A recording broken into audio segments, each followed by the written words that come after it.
Good morning, class. Today we're going to look at measuring forces and drawing forces. First of all, how do we measure forces in the real world? If you have a look at the screen, you can see the 4 different pictures showing how we measure everyday items. The first is a spring balance, where the item is placed in a bucket and hung, just like fruit and vegetables are hung in a basket from a spring balance, or we call them grocery scales. There's a similar idea, but this time the food is on top of the scales. We call them kitchen scales. And finally we stand on these, we're on top of them, and we have they're called bathroom scales, aren't they? And all of these items stretch or compress a spring.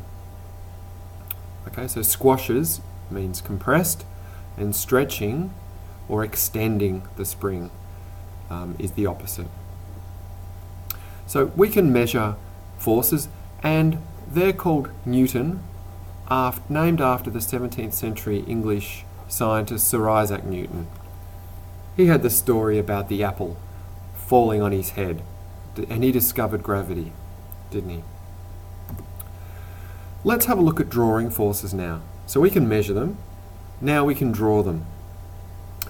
Many forces can act on the same object at the same time. So me sitting in my chair right now, gravity is pulling me down, and the normal force of the chair is pushing me back up. I am stationary because the normal force and the gravity force are equal. They cancel each other out. Let's have a look at this example on the screen. Force A, force B, and force C is acting on an unknown object. Now, which way would you think the object would move? There's a very small force down, there's a larger force to the right, and there's a very large force A heading towards, if you're thinking of direction, that would be northwest. So that would pull right a little bit, that would pull down a slightly less, and A would be the most powerful force, wouldn't it? So it would most likely move towards the A direction. Not exactly in the A direction, but towards that area, so maybe this way or that way. It's hard to tell because there's no numbers. Let's have a look at some real examples. How can we work out the net force? And the net force means the total force. How do we work out that total force of this example? Let's have a look. We've got example A. 10 is to the left, 10 newtons to the right. That left is 10, that right is 10. So those 10 newtons on either side cancel each other out. So that is 0 newtons to the left or right, which means it's just 15 newtons up. So if we were to draw that, there would be 10 newtons to the left, 10 newtons to the right, and 15 newtons, so a larger force, up. So that cancels out with this, because they're both 10, and all we're left with is 15 newtons. What about this one? Question B. We've got 10 up and 15 newtons down. Let's have a look at that. How would you work that out?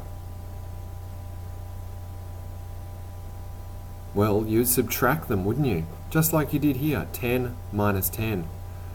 In here, usually we say down is negative and up is positive. So if you wanted to subtract these, it is 25 down plus 10 up, which means it would be 15 newtons down. Let's have a look at this one. Alright, so we have 30 newtons up and 30 newtons down.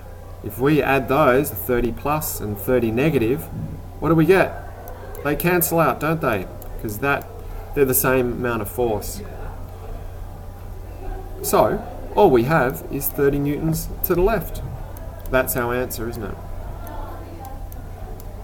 And finally, we have in example D, we have 10 newtons to the right, 10 newtons to the left, so they cancel out, don't they? And we're left with 20 newtons up. So the answer, whoop, a bit crooked, they should be straight lines. 20 newtons up. That's how we measure and draw and calculate forces.